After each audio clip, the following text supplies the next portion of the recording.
রিজিক কি কি পাবেন, আপনার রিজিক সব লেখা হয়ে গেছে। এখন আপনারা কি রিজিকটাকে হালাল পথে চাচ্ছেন না হারাম পথে?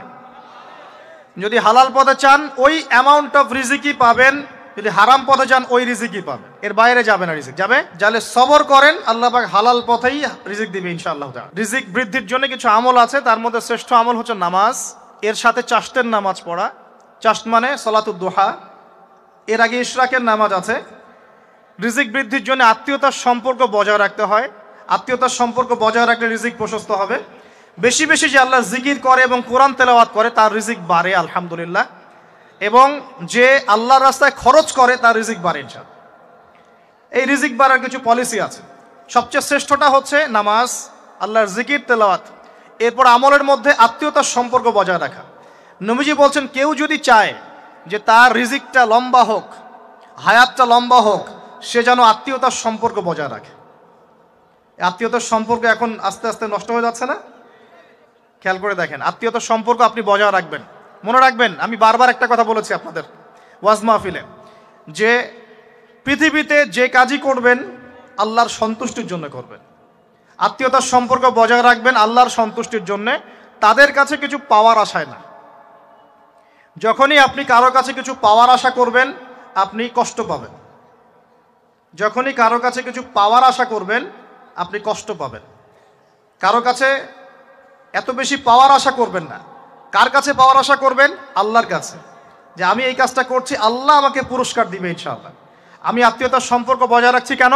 আল্লাহর কাছে রিজিকে বরকতের আশায়, আল্লাহর সন্তুষ্টির জন্য। মনে রাখবেন প্রিয় ভাইয়েরা, আমল কবুল হওয়ার শর্ত মোটামুটি তিনটা। কয়টা? এক নাম্বার, আমলগুলো হতে হবে আল্লাহর সন্তুষ্টির জন্য, এক। দুই নাম্বার, আমলটা হতে হবে রাসূলুল্লাহ সাল্লাল্লাহু আলাইহি ওয়াসাল্লামের পদ্ধতিতে, অন্য কারো পদ্ধতিতে নয়। তিন নাম্বার, আমলটা করার জন্যে আপনার রিজিকটা হতে হবে হালাল। হারাম রিজিকের আমল আল্লাহর কাছে কবুল হয় না। আল্লাহ পাক আমাদের সবাইকে হালাল রিজিকের ব্যবস্থা করে দিন এবং রিজিকটাকে প্রশস্ত করুন, আমিন। তো রিজিক লেখা হয়ে গেছে। তিন নাম্বার লেখা হয়ে গেছে এ ব্যক্তি কি কি কাজ করবে দুনিয়ায়, এ ব্যক্তি দুনিয়ায় কি কি কাজ করবে সব লেখা হয়ে গেছে। এখন যদি একটা চোর বলে যে আল্লাহ পাক আমার তাকদিরে লিখেছিলেন যে আমি চুরি করব, তাই আমি চুরি করেছি। এখন যদি একজন ধর্ষক বলে আল্লাহ আমার তাকদিরে লিখেছিল যে আমি ধর্ষণ করব, তাই ধর্ষণ করেছি। এখন যদি যারা এই জনগণের কিছু সম্পদ আত্মসাৎ করে খেয়ে ফেলছে তারা যদি বলে আল্লাহ তাকদিরে লিখছিলেন জন্যই দুর্নীতি করেছি, তাহলে কথাটা কি হবে? গ্রহণযোগ্য হবে? এখন যদি দলিল দেয় তাকদিরে তো লেখা ছিল। এই আকীদাটার নাম হচ্ছে জাবারিয়া আকীদা। কি আকীদা? জাবারিয়া। এমন একজন ব্যক্তি উমর রাদিয়াল্লাহু আনহুর দরবারে এসেছিল, চোর চুরি করেছে, ধরা পড়েছে। উমর রাদিয়াল্লাহু আনহু বলেছেন হাত কেটে ফেলো। তখন সে বলছে যে আমার হাত তো কাটা যাবে না। কেন? আল্লাহ পাক তাকদিরে লিখেছেন আমি চুরি করব, তাই চুরি করেছে। তো উমর রাদিয়াল্লাহু আনহুর সামনে এই কথাটা বলেছে। আর উমর রাদিয়াল্লাহু আনহু কি বিচক্ষণ মানুষ ছিলেন না বোকাশোকা ছিলেন? বলেন, তার মতো শাসক পাওয়া যাবে? আমাদের দায়িত্ব পরিস্থিতি বুঝে দিন ধরে রাখা, আমল করা এবং মানুষকে দিনের দিকে আহ্বান করা। আমরা যদি দায়িত্ব পালন না করি তাহলে কি হবে? আল্লাহ পাক আমাদেরকে সরিয়ে দিয়ে নতুন কওম নিয়ে আসবেন। আল্লাহ পাক সূরা মুহাম্মাদে বলেছেন ওয়া ইন তাতাওয়াল্লাউ, তোমরা যদি মুখ ফিরিয়ে নাও, ইয়াস্তাবদিল কওমান গায়রাকুম, আল্লাহ পাক নতুন কওমকে তোমাদের জায়গায় স্থলাভিষিক্ত করবেন। সুম্মা লা ইয়াকুনু আমসালাকুম, তারা তোমাদের মতো হবে না, মানে আমাদের মতো অপদার্থ হবে না। উম্মার বিজয়ের শর্ত কি? আল্লাহ সূরা মুহাম্মাদই বলেছেন ইন তানসুরুল্লাহ ইয়ানসুরুকুম, তোমরা আল্লাহর দ্বীনকে সাহায্য করো তবেই আল্লাহ তোমাদেরকে সাহায্য করবে। ওয়া ইউসাব্বিত আকদামাকুম, তোমাদের পা আল্লাহ দৃঢ় করে রাখবেন। আমরা আল্লাহকে সাহায্য না করলে আল্লাহ পাক আমাদেরকে সাহায্য করবেন না, সিম্পল। আল্লাহ পাক সূরা রা'দের মধ্যে বলছেন ইন্নাল্লাহা লা ইউগাইয়িরু মা বিকওমিন হাত্তা ইউগাইয়িরু মা বিআনফুসিহিম, আল্লাহ পাক কোনো কওমের অবস্থা ততক্ষণ পরিবর্তন করেন না যতক্ষণ না সেই কওম তার নিজের অবস্থার পরিবর্তনের চেষ্টা করে। তাহলে আমাদের পরিবর্তন কেন হচ্ছে না? কারণ আমরা নামাজ ছেড়ে দিয়েছি। 90% মুসলিমের দেশে কত পার্সেন্ট নামাজ পড়ে চিন্তা করে দেখবেন। আমরা কোরআন ছেড়ে দিয়েছি। 90% মুসলিমের দেশে কত পার্সেন্ট বিশুদ্ধ করে কোরআন তেলাওয়াত করতে পারে একটু খোঁজ নিয়ে দেখবেন। কোরআন শুমারি করে দেখেন, নামাজ শুমারি করে দেখেন, তাহলে বুঝতে পারবেন। আর যারা কোরআন পড়তে জানে তাদের মধ্যে কত পার্সেন্ট কোরআনের অর্থটা বোঝে, এটা আরও বড় বিষয়। তারপরে আবার কারা মেনে চলে, এটা আরও বড় বিষয়। আর আমরা কতজন মানুষ দিন ইসলামকে সামগ্রিক দিন হিসেবে মানি, এটাও একটা বড় বিষয়। আমরা মানি ঠিকই, আংশিক আংশিক। যেমন ইবাদত বন্দেগীর জীবনে মুসলমান, অর্থনৈতিক জীবনে গিয়ে আবার সুদখোর, এমন না বিষয়টা? ইবাদত বন্দেগীর জীবনে আমি পাক্কা মুসলিম, কপালে সেজদার দাগ আছে মাশাআল্লাহ, দাড়ি টুপিও আছে মাশাআল্লাহ, কিন্তু ব্যবসায় গিয়ে মাপে কম দিচ্ছি না, ব্যবসায় গিয়ে আমি হারাম ভেজাল দিচ্ছি কিনা, এরকম হচ্ছে কিনা? হচ্ছে। কিন্তু সে কিন্তু মুসলিম এবং নামাজও পড়ে। তা আমাদের সমস্যা ভাই এখানেই। এখন এই সমস্যাটা সলভ করলে ইনশাল্লাহ সব সমস্যা সলভ হয়ে যাবে ইনশাল্লাহ। সমস্যাটা কি? আমরা ইসলামটাকে আংশিকভাবে মানি, পরিপূর্ণ জীবনে ইসলাম বাস্তবায়ন করতে পারছি না। আমি আপনি হয়তো কেউই পারছি না, ফখর করলে বলার নাই যে আমি খুব পারছি, আসলে আমিও পারছি না।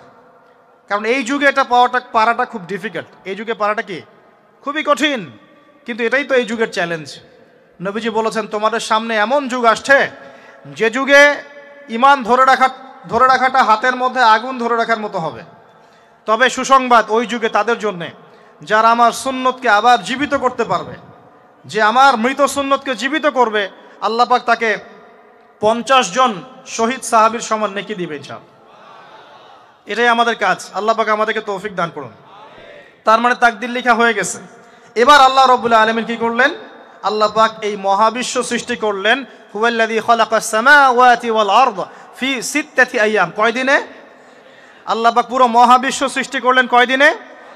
আমাকে বলেন তো, মহাবিশ্বকে আল্লাহ পাক ঘৃণা করে সৃষ্টি করেছেন না ভালোবেসে? তাহলে আল্লাহ পাক কি ভালোবাসার সত্তা নয়? আল্লাহ রাব্বুল আলামিন কি ভালোবাসেন না? আল্লাহ পাকের একটা নামই হচ্ছে গফুর আল ওয়াদুদ, ওয়া হুয়াল গফুরুল ওয়াদুদ। আল্লাহ পাক হচ্ছেন ক্ষমাশীল, পরম ক্ষমাশীল এবং প্রেমময়। আল্লাহ পাক তার নাম দিয়েছেন আল ওয়াদুদ, মানে প্রেমময়। আল্লাহ পাক ভালোবাসেন কি না? তাহলে এই পুরো মহাবিশ্ব সৃষ্টি করে আল্লাহ পাক কি মহাবিশ্বের মধ্যে ভালোবাসা ছড়িয়ে দেন নাই? আল্লাহ রাব্বুল আলামিন 6 দিনে মহাবিশ্ব সৃষ্টি করে মহাবিশ্বের সব জায়গায় যার যার কাজ তাকে বুঝিয়ে দিলেন। কোন গ্রহ কি কাজ করবে, কোন সৌরজগৎ কেমন করে চলবে, দুনিয়া কিভাবে ঘুরবে, সূর্য কিভাবে উঠবে, চাঁদ কিভাবে আসবে, কোন মাখলুক কি কাজ করবে, ফেরেশতাদের কাজ কি হবে, ইত্যাদি ইত্যাদি। আল্লাহ পাক সমস্ত কাজ বুঝিয়ে দিলেন। সূরা আলিফ লাম মিম সেজদা, হামিম সেজদার মধ্যে আছে, পড়ে দেখবেন। আল্লাহ পাক পুরো মহাবিশ্বের দায়িত্ব বন্টন করে দিলেন। এবার আল্লাহ রাব্বুল আলামিন কি করলেন শোনেন। আল্লাহ রাব্বুল আলামিন বলছেন, এই পুরো মাখলুক কায়নাত সৃষ্টি করার পর আল্লাহ পাক তার রহমতকে 100 ভাগে ভাগ করলেন। কত ভাগে? আল্লাহ পাকের দয়া, রহমত, ভালোবাসাকে 100 ভাগে ভাগ করলেন। ভাগ করে এক ভাগ, মাত্র এক ভাগ আল্লাহ পাক পুরো মহাবিশ্বে ছড়িয়ে দিলেন। বলেন সুবহানাল্লাহ। বাকি 99 ভাগ রহমত আল্লাহ পাক তার কাছে রাখলেন। এই এক ভাগ ভালোবাসার কারণেই এই যে সন্তান কান্না করলে মায়ের বুক ফেটে যায়, সন্তান অসুস্থ হলে বাবার বুক ফেটে যায়, যেই বাবা সহজে চোখের পানি কাউকে দেখায় না, সেই বাবা জায়নামাজে দাঁড়িয়ে চোখের পানি ছাড়তে থাকে। এই এক ভাগ রহমতের কারণে আমরা দেখি যে রাস্তার কুকুর পর্যন্ত তার বাচ্চাকে চাটে, আদর করে, মহব্বত করে। এই এক ভাগ রহমতের কারণে আমরা আমাদের স্ত্রীদেরকে মহব্বত করি, স্ত্রীকে সুখে রাখার জন্য জীবনটা পর্যন্ত বিলিয়ে দেয়, সকাল থেকে রাত পর্যন্ত। কোনো ক্ষেত্রে হারাম পথে যেতেও দ্বিধা করি না, স্ত্রী সন্তান সুখে থাক এই আশায়, তাই না ভাই? এই এক ভাগ রহমতের কারণে গাভী দেখবেন, গাভী তার বাচ্চাকে প্রসবের পর চাটে, গাটা চেটে পরিষ্কার করে দেয়। এই এক ভাগ রহমতে পুরো কায়নাত টিকে আছে। আর নবী সাল্লাল্লাহু আলাইহি ওয়াসাল্লাম বলছেন, বাকি 99% রহমত আল্লাহ পাক তার কাছে রেখেছেন। এই রহমত এবং ভালোবাসা দিয়ে আল্লাহ পাক কিয়ামতের মাঠে মানুষকে মাফ করবে ইনশাআল্লাহ। তার মানে বলেন আল্লাহু আকবার। তার মানে আমরা আশা করতে পারি ইনশাআল্লাহু তাআলা আমরা আল্লাহর জান্নাত পাবো ইনশাআল্লাহ। পাবো কি না? শুধু একটা কাজ যদি উম্মত করতে পারে জান্নাত পাবে। বলে দিব কোনটা? অনেক কাজই আছে, কিন্তু স্পেশাল একটা কাজ, একটা। আল্লাহ রাব্বুল আলামিন মেরাজের রাতে তার নবীকে উঠিয়ে নিয়েছিলেন, উঠিয়ে নিয়ে কাছে নিয়ে আসছেন, একদম কাছে, আর যে আরশের কাছাকাছি। নবী সাল্লাল্লাহু আলাইহি ওয়াসাল্লাম বলছেন, ওই সময় তার উপর 3টা স্পেশাল ওহী করা হয়েছে। কয়টা? 3টা। একটা হচ্ছে 50 ওয়াক্ত নামাজ। কত ওয়াক্ত? এটা কমতে কমতে কমতে কত ওয়াক্ত হয়েছে? 5। 5কেও কমানোর জন্য কোন নবী বলছিলেন? মুসা আলাইহিস সালাম বলছেন 5ও পারবে না, কমাই নিয়ে আসেন। 5ও যে পারবে না, মুসা আলাইহিস সালাম কেমন করে জানলেন? তার উম্মত 2 ওয়াক্ত নামাজ ফরজ। কয় ওয়াক্ত নামাজ ফরজ ছিল? ওই 2 ওয়াক্ত তার আদায় করতে পারে নাই। এই অভিজ্ঞতা থেকে তিনি বলেছেন যে আপনার উম্মত 5 ওয়াক্ত পারবে না। সত্যি না মিথ্যা কথাটা? আসলেই কি উম্মত 5 ওয়াক্ত নামাজ পড়তে পারছে? আচ্ছা, যাই হোক, আল্লাহ পাক আমাদেরকে পড়ার তৌফিক দান করুন। দ্বিতীয় ওহী হচ্ছে সূরা বাকারার শেষের 3টা আয়াত। কয় আয়াত? সূরা বাকারার শেষের 3 আয়াত ওহী করেছেন কে? আল্লাহ রাব্বুল আলামিন। কোন ব্যক্তি যদি রাতের বেলা সূরা বাকারার শেষের 3টা আয়াত পড়ে সারা রাত ইবাদত করার নেকি পাবে ইনশাআল্লাহ। আর 3 নাম্বারটা হচ্ছে স্পেশাল, সেটা হচ্ছে আল্লাহ পাক বলেছেন, হে মুহাম্মদ সাল্লাল্লাহু আলাইহি ওয়াসাল্লাম, বলেন সাল্লাল্লাহু আলাইহি ওয়াসাল্লাম, তোমার উম্মতের কোনো ব্যক্তি যদি আসমান জমিনের সমান গুনাহ নিয়ে আমার সামনে দাঁড়ায়, আসমান জমিন সমান গুনাহ নিয়ে আমার সামনে দাঁড়ায়, কিন্তু আমার সাথে শিরকের পাপ নাই, আমার সাথে কোনো শিরকের পাপ করে নাই, ইনশাআল্লাহ আমি আল্লাহ তার সামনে আসমান জমিন সমান ক্ষমা নিয়ে হাজির হব ইনশাআল্লাহ। তার মানে আমরা যদি ইনশাআল্লাহ তাআলা শিরকের পাপ থেকে দূরে থাকতে পারি, ইনশাআল্লাহ আশা করা যায় আমরা আল্লাহর সন্তুষ্টি পাবো ইনশাআল্লাহ। এরপর আল্লাহ রাব্বুল আলামিন কি করলেন? আল্লাহ রাব্বুল আলামিন পুরো মহাবিশ্ব সৃষ্টি করে সব দায়িত্ব ভাগ করে দিলেন। ভাগ করে দেওয়ার পরে আল্লাহ পাক জান্নাত জাহান্নাম সৃষ্টি করেছেন কিনা? আচ্ছা, জান্নাত এবং জাহান্নাম কার কার জন্য সৃষ্টি করেছেন বলেন? জিন আর মানুষ। আচ্ছা, এখন জান্নাতের চেয়ে কি শান্তির কোনো জায়গা আছে? আচ্ছা, এই জান্নাত কার জন্য সৃষ্টি করেছেন? জিন আর মানুষ। আচ্ছা, তাহলে আল্লাহ পাক মানব জাতিকে ভালোবাসেন কিনা? ভালোবাসেন কিনা? আপনি যখন কাউকে ভালোবাসবেন তাকে সবচেয়ে সুন্দর গিফট দিতে চাইবেন কিনা? তার জন্য সবচেয়ে ভালোটা কিনতে চাইবেন কিনা? আল্লাহ পাক জান্নাত তৈরি করেছেন কাদের জন্য? আমাদের জন্য। তার মানে আল্লাহ পাক আমাদেরকে ভালোবাসেন কিনা? অবশ্যই বাসেন। আল্লাহ রাব্বুল আলামিন জাহান্নামও তো সৃষ্টি করেছেন। এখন যদি বলি যে তাহলে আল্লাহ পাক কি আমাদেরকে ভালোবাসেন না, জাহান্নামে কিভাবে দিবেন? উত্তরটা কি হবে তাহলে? উত্তর হচ্ছে এই যে যদি আল্লাহ না করুক কোনো ব্যক্তি জাহান্নামে যায়, তাহলে বুঝতে হবে সেই ব্যক্তি জাহান্নামে যাওয়ার যোগ্য ছিল বলেই জাহান্নামে গিয়েছে। কথা কি বুঝতে পারছেন? আর যদি কোনো ব্যক্তি জান্নাতে যায়, তাহলে বুঝতে হবে সেই ব্যক্তির উপর আল্লাহ পাক দয়া করেছেন বলেই সে জান্নাতে গিয়েছে। মানুষ তার আমল দিয়ে জান্নাতে যেতে পারবে না, আল্লাহর দয়া অনুগ্রহ দিয়ে জান্নাতে যাবে ইনশাআল্লাহ তাআলা। আল্লাহ পাক আমাদের সবাইকে সেই দয়া অর্জন করার তৌফিক দান করুন। সামনে রহমত পাওয়ার একটা সুবর্ণ সুযোগ আসছে, সেটা হলো রমজান মাস। কি মাস? রমজান মাস। আমরা দোয়া করি আল্লাহ পাক আমাদের সবাইকে সুস্থতার সাথে রমজানের সবগুলো রোজা রাখার তৌফিক দান করুন। নবীজি বলেছেন এই মাসে যে ইবাদত করে তার গুনাহ মাফ করাতে পারলো না, তার জন্য ধ্বংস। বলি নাউজুবিল্লাহ।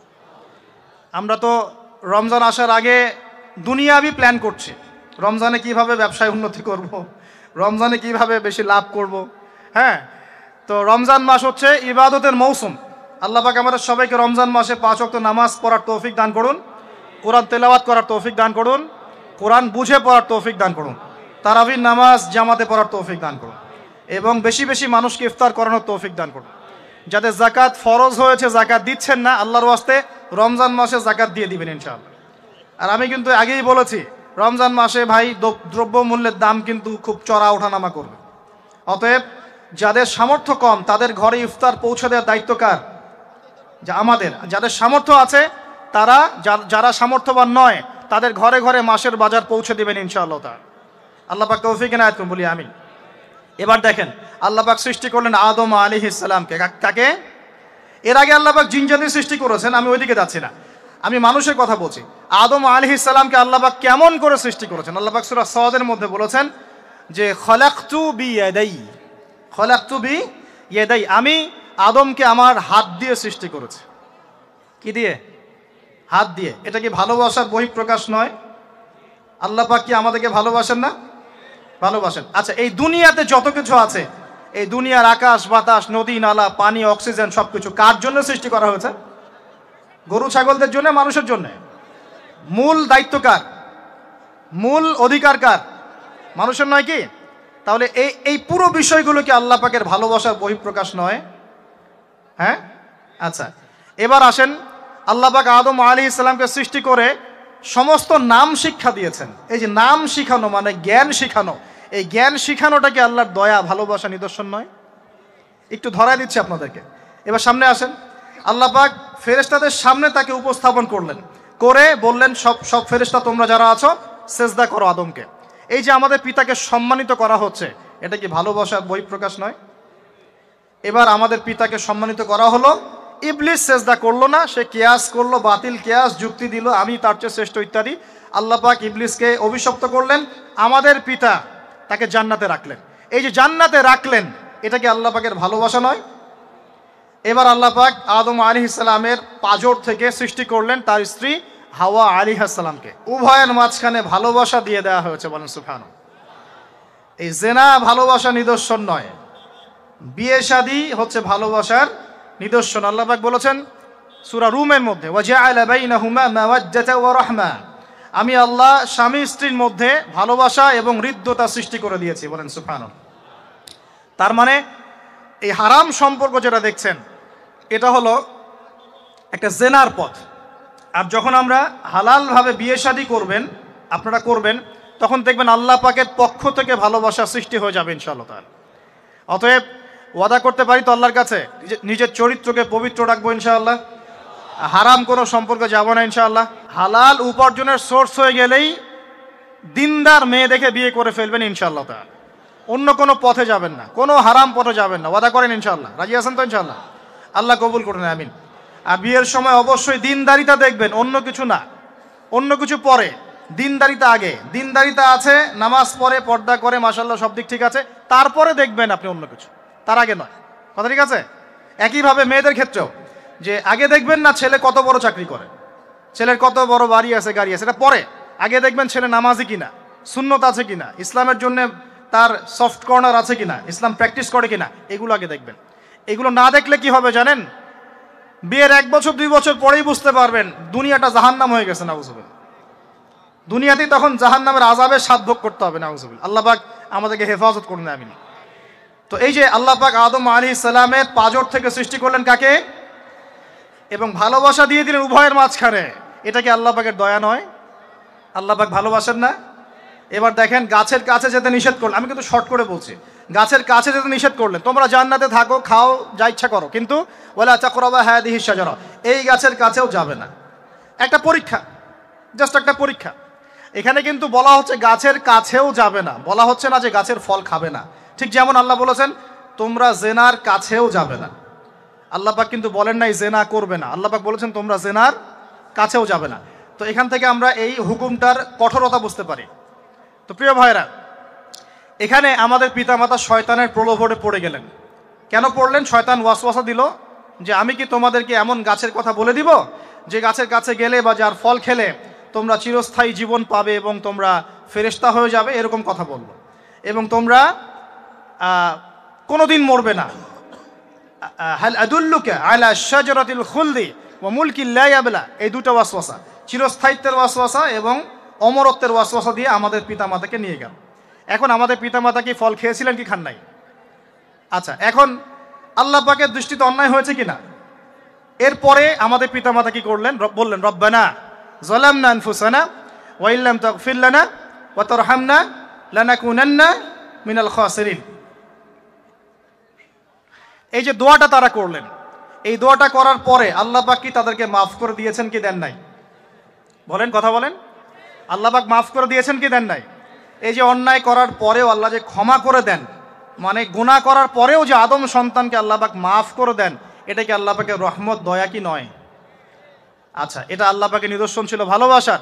এরপর আল্লাহ পাক দুনিয়াতে পাঠিয়ে দিলেন, কারণ এটা পরীক্ষা, দুনিয়াটা পরীক্ষার জায়গা, পরীক্ষা দিচ্ছি আমরা এখানে। এখন পরীক্ষার ক্ষেত্রে কি আল্লাহ পাক আমাদেরকে একা ছেড়ে দিয়েছেন?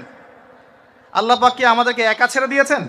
না, আল্লাহ পাক দুনিয়াতে পাঠিয়ে আমাদেরকে গাইডলাইন দিয়েছেন কিনা, কিভাবে চলতে হবে, কি করা যাবে, কি করা যাবে না, কিভাবে চলবো, কিভাবে চলবো না। আল্লাহ পাক কি ওহী নাজিল করেছেন কিনা? এই ওহী নাজিল করাটা কি আল্লাহ পাকের রহমত কিনা, আল্লাহ পাকের দয়া কিনা, ভালোবাসা কিনা? আল্লাহ পাক কি একা ছেড়ে দিয়েছেন না নবী রসুল পাঠিয়েছেন? এই যে নবী রসুলদেরকে পাঠিয়েছেন, এই নবী রসুলগণ কি আল্লাহর পক্ষ থেকে রহমত কিনা? বলেন। না হলে আমরা কি করতাম? দুনিয়াতে কেমন করে চলতাম, কিভাবে পথ খুঁজে পাইতাম, কেমন করে ইবাদত করতাম, আমরা কি জানতে পারতাম? আল্লাহ পাক রহম করে, ভালোবেসে, দয়া করে নবী রসুল পাঠিয়েছেন, আসমানি কিতাব পাঠিয়েছেন, বলেন সুবহানাল্লাহ। এখন এই নবীদের সিলসিলায় আল্লাহ পাক যে সর্বশেষ নবী মুহাম্মদ সাল্লাল্লাহু আলাইহি ওয়াসাল্লামকে পাঠিয়েছেন, এইটা দয়া কি না? এটা আল্লাহ পাকের দয়া নয়? আল্লাহ পাকের রহমত নয়? আল্লাহ পাক কি বলেন নাই যে তিনি হচ্ছেন রাহমাতুল লিল আলামিন? তিনি পুরো বিশ্ব জগতের রহমত নয় কি? আচ্ছা, এখন আমাদেরকে যে আল্লাহ পাক নবী মুহাম্মদ সাল্লাল্লাহু আলাইহি ওয়াসাল্লামের উম্মত বানালেন, এটা কি আরো বড় রহমত কিনা?